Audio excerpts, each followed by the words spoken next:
The library has seen some enhancements in Anime Studio 11. It's important to use a library because we can house all sorts of different assets, whether they're static or animated. Now we have the ability to view the library in different ways, making organization easier. I'm just going to open up the library. As you can see, I have a file opened up here, but it doesn't matter what we have opened up. We just want to go up here to Window, and then choose Library.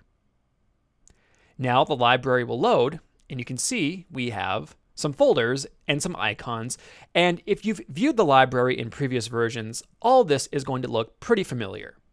The one thing that's different is the bottom icon. It looks like a handle of sorts. You'll find it right here. If you click on this, we now have access to different views for our library. As an example, we could just check this off and view our library as a tree. And this is the default view we've seen in previous versions of Anime Studio. We can go in and expand folders and check out our different assets and do all sorts of different things within this view. It gives us a good bird's eye view of what's going on. Now, if you want, we could do an item list panel. You can combine this with your tree if you wish. So if we come in here now, click on the characters folder, you can see we now have access to the folders on the right side as well.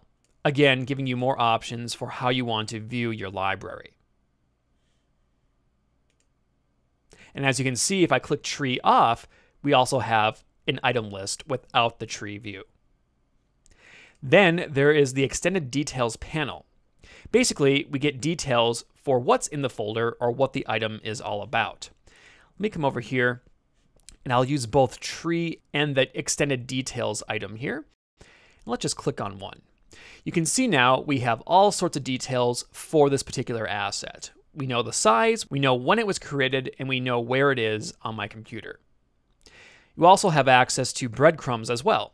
If we click this, you can now navigate different folders and categories easier. Just by clicking up here, it allows you to jump back and forth within your folders. And again, you can turn all these on if you wish.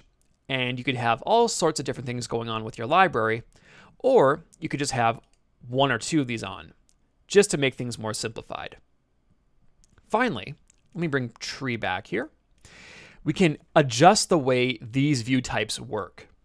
If we come down here and click on the tree tab, you can see we have access to different display settings. I can, for instance, increase the size of my thumbnails. So maybe I want to really see what's in the library.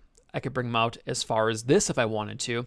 That way, when I'm looking at the library, let's say I don't know the name of a character, but I know what it looks like.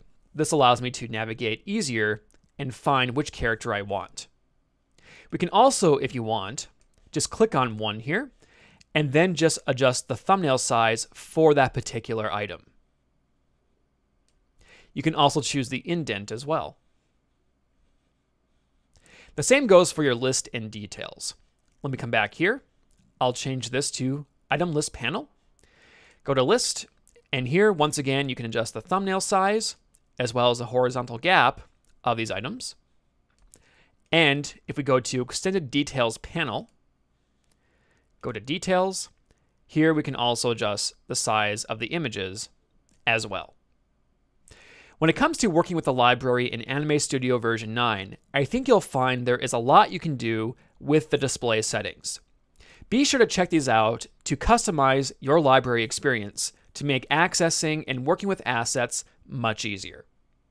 If you want more information on Anime Studio or more tutorials, check out anime.smithmicro.com.